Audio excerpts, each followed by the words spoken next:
Pai do Senhor, meus irmãos. O pastor Manuel Furtado pediu aqui para hoje trazer uma mensagem para vocês, uma porção da palavra de Deus.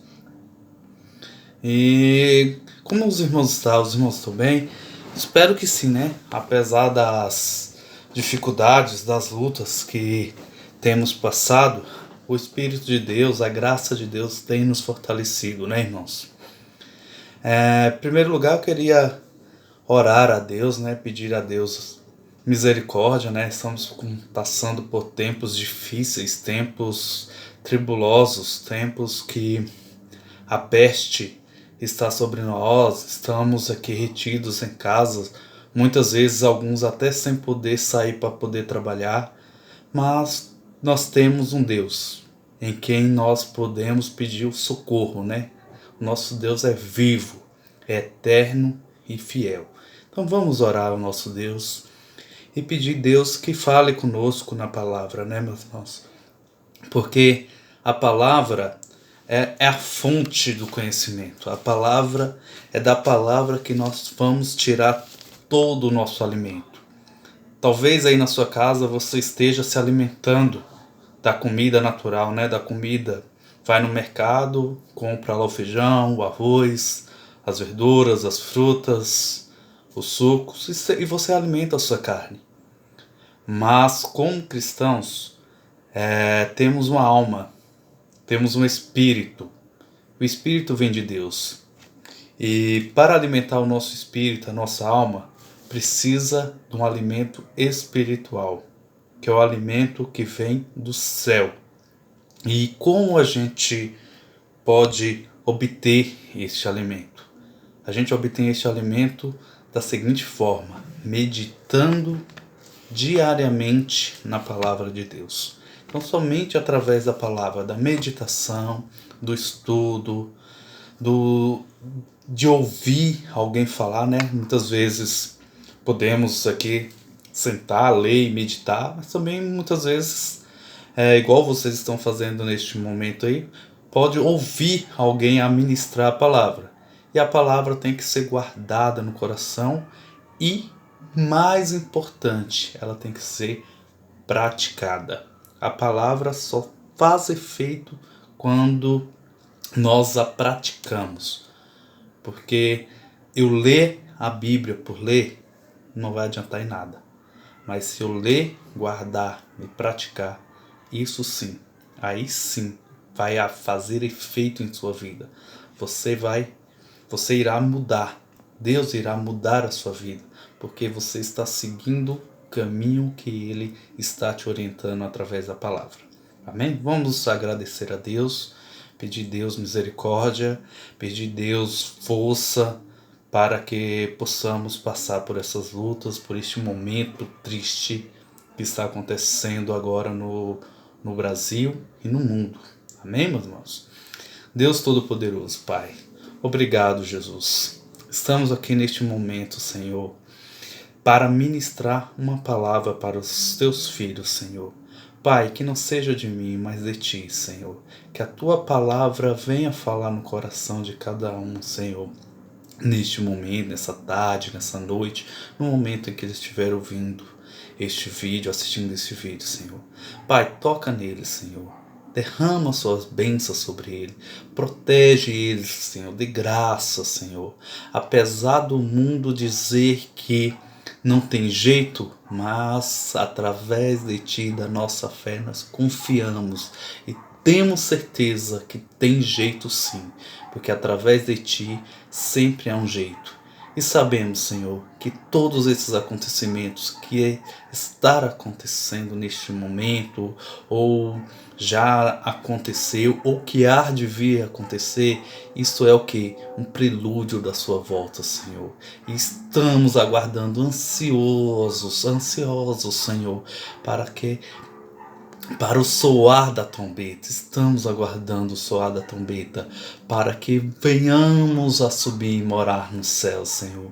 Muito obrigado, Senhor. Fale aqui neste momento com os teus filhos, Senhor.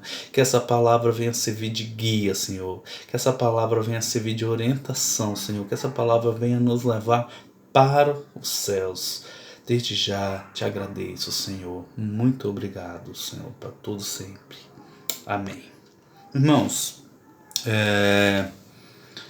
pedi a Deus aqui uma orientação e gostaria que vocês aí poderiam abrir sua Bíblia no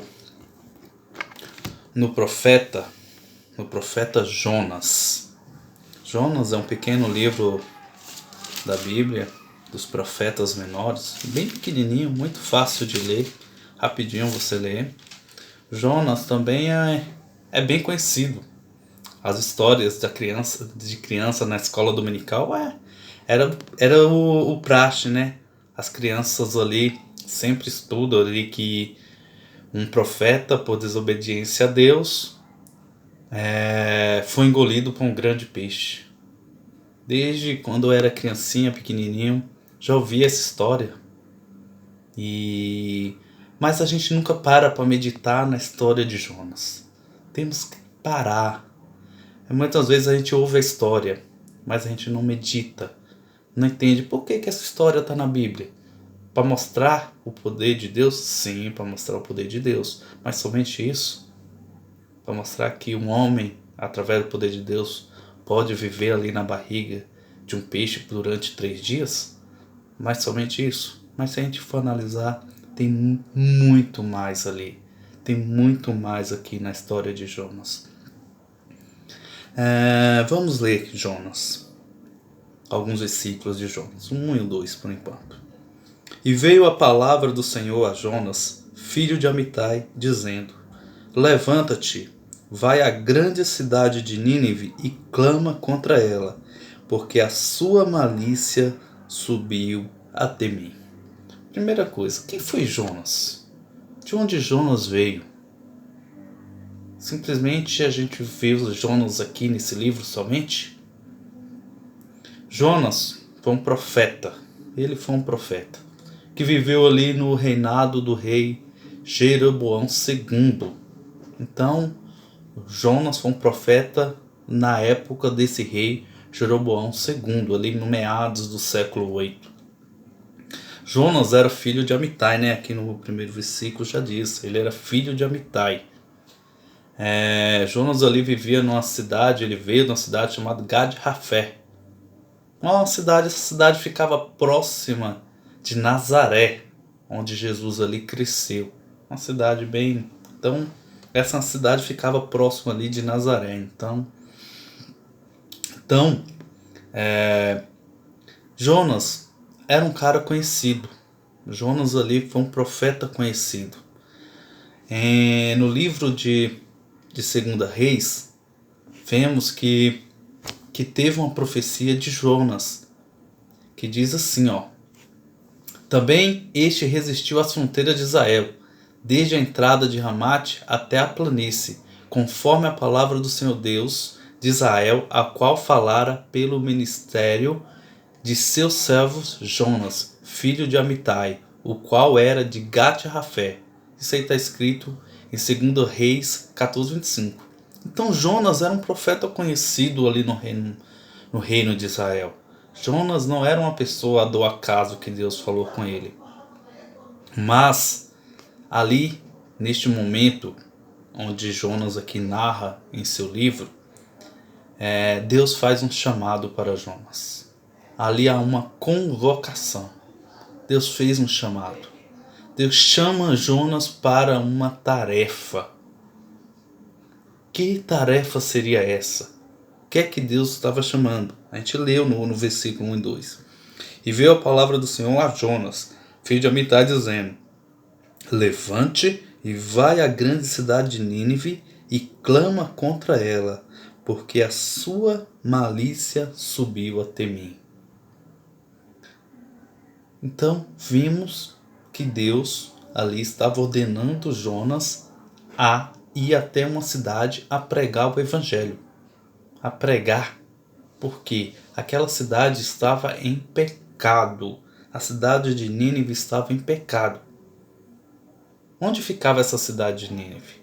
Segundo os relatos, ela ficava ali a oeste de Israel, e Nínive era a capital da Síria. A capital da Síria. Se a gente, porém, Jonas, de vez de pegar ali o navio e ir direto para Nínive, obedecendo a Deus, o que aconteceu? Jonas resolveu fugir de Deus. Jonas resolveu fugir de Deus. Ele acabou indo para uma outra cidade. Ali ele desceu até Jope e embarcou no navio sentido a Tarsis. Então Jonas agora estava indo para o lado oposto do que Deus havia lhe ordenado. Deus pediu para que Jonas fosse para Nínive. Agora Jonas estava indo para Tarsis. Tarsis ficava a oeste de Israel, enquanto Nínive ficava ao leste. Então eles estavam indo no sentido oposto, um indo para o oeste e o outro indo para o leste. Ele estava indo na contramão do que Deus havia lhe ordenado. Quantas vezes nós temos oportunidade de falar do amor de Deus, temos uma oportunidade de falar de Cristo e nós vamos na contramão.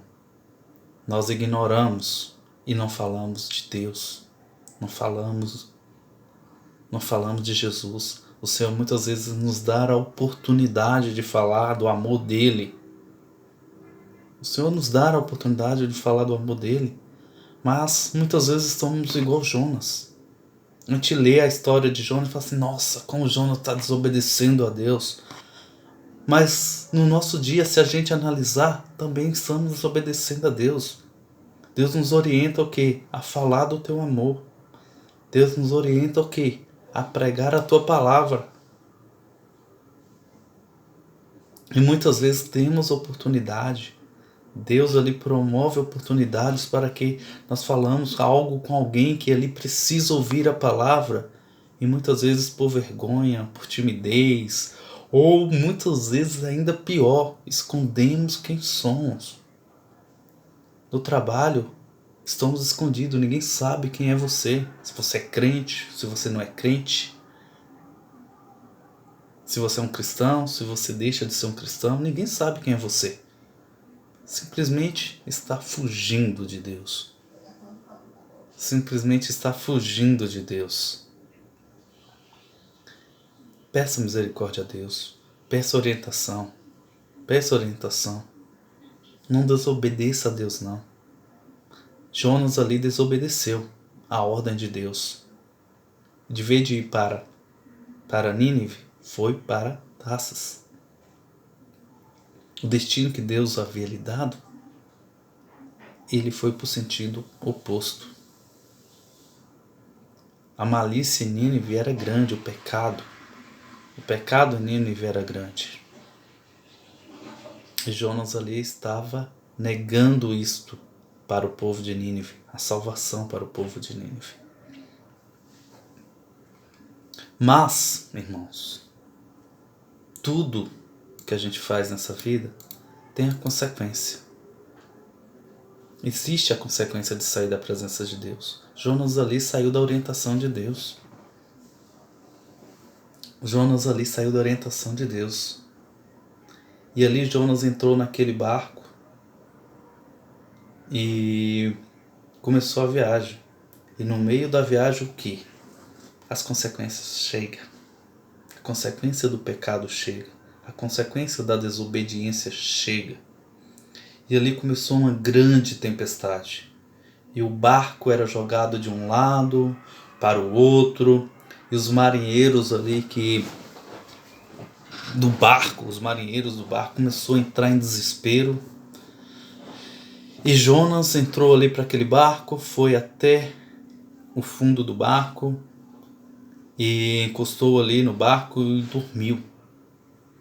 Enquanto isso, os marinheiros estavam desesperados lá em cima, jogando toda a sua mercadoria, todos os mantimentos, toda a mercadoria que estava no barco, eles jogavam para fora do barco. Por quê? Para aliviar o peso. Então, enquanto isso, Jonas estava no fundo do barco, ali dormindo. O capitão desce ali na embarcação e encontra Jonas ali no porão do barco, dormindo. O homem que deveria estar indo sentido a Nínive para pregar a palavra de Deus, pregar ali para os ninivitas, ele agora estava no meio de um barco, no meio do mar, num barco, dormindo numa grande tempestade. Outra coisa, irmãos, o pecado era de Jonas. Porém, Jonas levou o quê? A maldição do seu pecado para todos que estavam ali no barco. Todos que estavam ali no barco sofreu a causa do pecado de Jonas. O porquê Jonas estava fugindo também teve consequência para as pessoas que estavam ali no barco. Muitas vezes também nós fugimos de Deus, nós pecamos e trazemos isso para nossa casa. E todo mundo da nossa casa sofre pela nossa culpa, pelo nosso pecado. Todo mundo sofre. E muitas vezes você está de boa, não está nem percebendo. Você está dormindo lá no fundo do barco. Você não está percebendo, mas a sua família está sofrendo. A sua família está sofrendo. E nós estamos dormindo. Ali, os marinheiros estavam pedindo socorro. Socorro! Hoje o mundo pede socorro. E nós estamos no fundo, nós estamos no porão do barco dormindo. Nós estamos no porão do barco dormindo. Nós, como uma nova criatura, esse não é o nosso papel. Nosso papel é estar o quê? Orientando, estar na linha de frente, pregando, falando do amor de Deus, reconhecendo que somos pecadores, pedindo perdão a Deus. Nós temos que fazer a diferença. Nós temos que fazer a diferença. Jonas ali dormia. Nós estamos dormindo enquanto o mundo está em trevas, enquanto o mundo está em crise. Nós estamos dentro da nossa casa aqui, sem falar um ar, sem falar que Jesus é bom, sem falar que Jesus ama este mundo. Se a gente analisar, para quem falamos de Jesus hoje? Para quem falamos? Será que você mandou um WhatsApp para um amigo? Fez uma ligação para alguém e falou: Jesus te ama. Jesus te ama. Mas não, muitas vezes estamos simplesmente dormindo. Estamos dormindo no fundo do barco. E o mundo passando, as pessoas morrendo, muitas vezes sem ouvir uma palavra de salvação. Porque quem deveria dar essa palavra de salvação era você. E você está no fundo do barco dormindo. Está lá no porão do barco dormindo. Acorde, irmãos, acorde. Vamos tomar um rumo diferente em nossas vidas. Vamos tomar um novo rumo. Jonas ali estava indo na direção errada. Muitas vezes nós também estamos indo na direção errada. Estamos indo na direção errada. O mundo está em crise. O mundo está em crise. Mas nós estamos indo na direção errada, igual Jonas. E além de tudo, de estarmos indo na direção errada, estamos dormindo no fundo do barco. Estamos dormindo. Porém, o capitão chega e acorda Jonas. E ali Jonas sobe e percebe o que ele estava cometendo. Ele abriu os olhos, viu que estava errado. E ali ele toma uma decisão e fala ali para os marinheiros que aquele mal, o problema era ele. Mas os marinheiros assim pediram para jogar sorte. E a sorte caiu sobre Jonas. E todo pecado tem uma consequência. O que plantamos, nós vamos colher. Jonas ali plantou fugir de Deus, agora ele teria a consequência. Seria jogado para fora do barco, no meio de uma grande tempestade, no mar. Então, só ali, somente pela misericórdia de Deus, ele poderia ser salvo. Então, antes de pecar, de fazer qualquer coisa, analisamos. Porque o que nós plantamos nessa terra, nós vamos colher. Se plantamos amor, colheremos amor. Se plantamos alegria, vamos colher alegria. Se nós ali ensinamos os nossos irmãos, Deus nos retribuirá em dobro. Se não for nessa terra, será lá no céu, meus irmãos. Então vamos plantar aqui para colhermos lá. Não importa. Não importa. Mas vamos plantar coisas boas. Porque se a gente planta a maldade, planta o pecado, o que iremos colher é a morte. E a morte eterna. Amém? Então Jonas ali é jogado no mar. Mas a misericórdia de Deus é grande na vida de Jonas. E ali vem um grande peixe e traga-o. E ali o grande peixe engole Jonas. E Jonas ali fica na barriga do peixe por 3 dias e 3 noites. E Deus ordena o peixe ali para que vomitasse Jonas nas margens. E ali Deus fala com Jonas novamente. Jonas, vai a Nínive e prega a minha palavra. E Jonas foi a Nínive. Gostaria de ler o capítulo 3 com os irmãos. Diz assim, Jonas 3. E veio a palavra do Senhor a segunda vez de Jonas dizendo, levanta-te, vai à grande cidade de Nínive e prega contra ela a pregação que eu disse. E levantou Jonas e foi a Nínive, segundo a palavra do Senhor. Era, pois, Nínive uma grande cidade de 3 dias de caminho. E começou Jonas a entrar pela cidade o caminho de um dia, e pregava e dizia, ainda 40 dias e Nínive será subvertida. E os homens de Nínive creram em Deus e proclamaram jejum e vestiram-se de panos e de saco, desde o maior até o menor. Porque esta é a palavra chegou ao rei de Nínive, e levantou-se do seu trono e tirou de si as suas vestes, e cobriu de pano de saco e assentou sobre a cinza. E fez uma proclamação que divulgou em Nínive, por mandato do rei e de seus grandes, dizendo, nem homens, nem animais, nem bois, nem ovelhas provem coisa alguma, nem lhes dê pasto, nem bebam água. Mas os homens e os animais estarão cobertos de pano de saco e clamarão fortemente a Deus. E se converteram cada um do seu mau caminho e da violência que há nas suas mãos. Quem sabe ele se voltará a Deus e se arrependerá e se apartará do furor da sua ira, de sorte que não pereçamos. E Deus viu as obras dele como se converteram do seu mau caminho, e Deus se arrependeu do mal que tinha lhe dito e faria, e não fez. Qual era a pregação de Jonas? A pregação de Jonas era a seguinte, que dentro de 40 dias, se o povo não se convertesse, Nínive seria destruída. E Jonas ali não queria fazer essa pregação. Agora vamos para os nossos dias. Vamos para os nossos dias. Quem é Jonas? Jonas é a igreja, somos nós.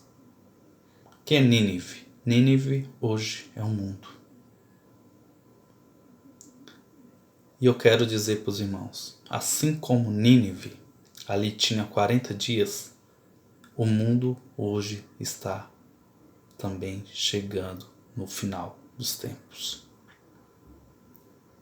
E nós, assim como Jonas, estamos dormindo, fugindo da responsabilidade que Deus nos deu. Podemos ver que o mundo hoje está em crise, está caótico. Jesus está às portas, irmãos. E nós estamos dormindo, não estamos falando da sua volta. Essa tem que ser a palavra. Essa tem que ser a palavra. Se a gente olhar para os sinais da volta de Jesus, olha, lá em Lucas 21, 9 e 10 diz assim: E quando ouvides de guerras e sedições, não vos assusteis, porque é necessário que isso aconteça primeiro, mas o fim não será logo. Então lhe disse: levantar-se-á nação contra nação e reino contra reino. Quantas guerras não vimos nesses últimos anos? Primeira Guerra Mundial, Segunda Guerra Mundial, foram diversos. Agora, por último, a gente vê o que é a guerra no Iraque, na Síria. E todos os dias vemos rumores de guerras. O Irã ali lutando, Israel contra a Palestina, diariamente conflitos. O fim está chegando e nós estamos dormindo. Nós não estamos falando do amor de Deus. Nós estamos pregando a palavra e muitas pessoas morrem e muitas pessoas precisam ouvir porque o fim está chegando. Nínive ali seria destruída. Nínive seria destruída. Aqui está falando que haveria rumores de guerra. Nos últimos 100 anos, irmãos, houve mais de 80 conflitos. E fora o que? A violência do dia a dia, tráfico de drogas. Milhares e milhares de milhões de pessoas morrem nessas guerras. Além do mais, também temos o que? As catástrofes naturais. Catástrofes naturais.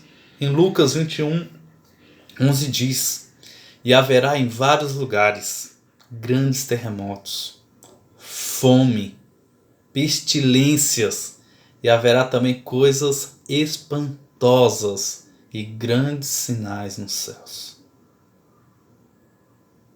Eu fiz um estudo aqui rapidamente, estava pontuando, só nesses últimos anos, houve tsunami na Indonésia, furacão Katrina, terremoto no Paquistão, ciclone em Mianmar, terremoto no Chile, terremoto no Haiti, desabamento ali no Rio de Janeiro. Quantas pessoas não morreram ali?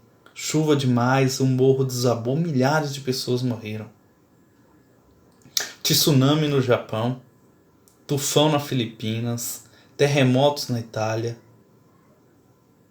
o furacão Harvey, aqui no Brasil, quem lembra ali da barragem que estourou em Mariana, milhares de pessoas morreram ali. Essas enchentes que acontecem diariamente, ou muitas vezes secas extremas, não produzem muito. Lá no Nordeste, a gente muitas vezes vê noticiário passando, fica anos sem chover. E a seca ali, o pessoal que mora ali necessitando da água, os animais morrendo de sede, de fome. O clima está maluco. Onde deveria chover, não chove.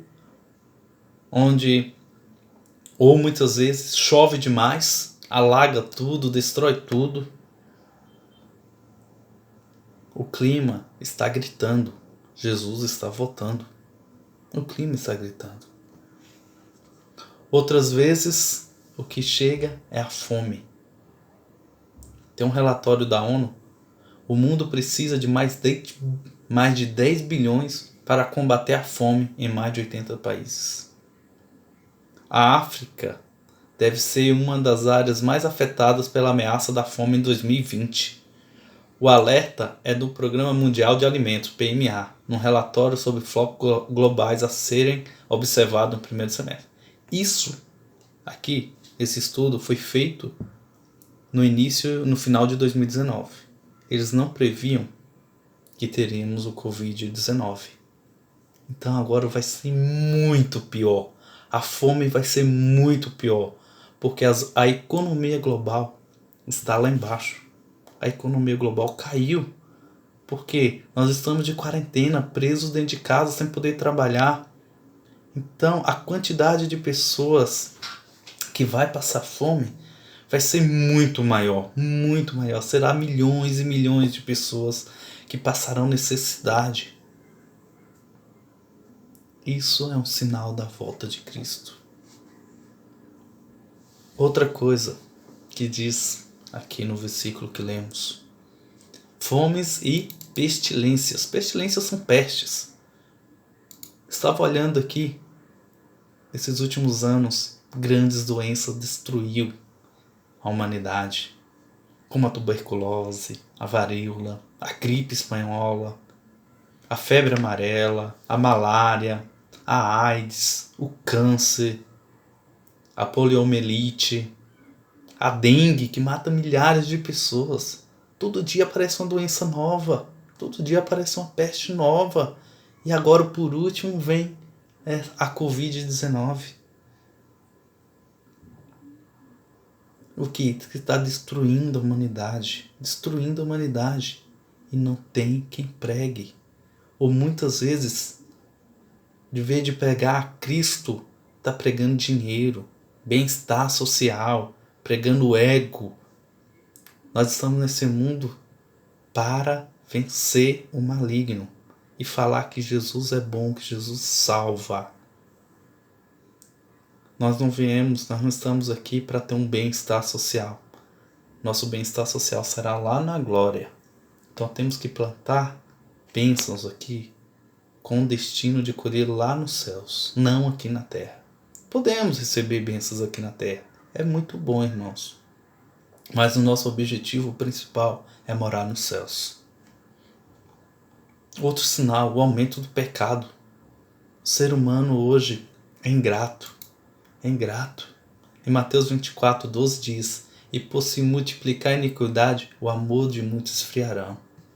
A gente olha para esse mundo, a pornografia, o adultério, a corrupção, a violência tomou conta.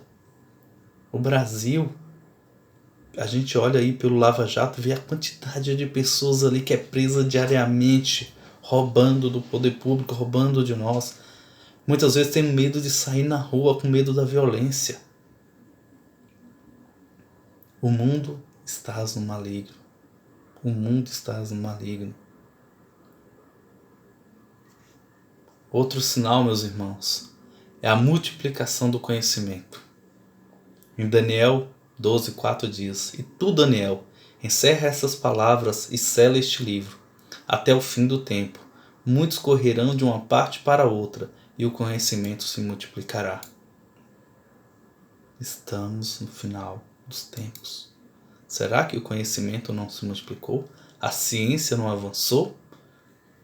Hoje vimos a nanotecnologia, que é algo menor do que não é possível nem ver em microscópio.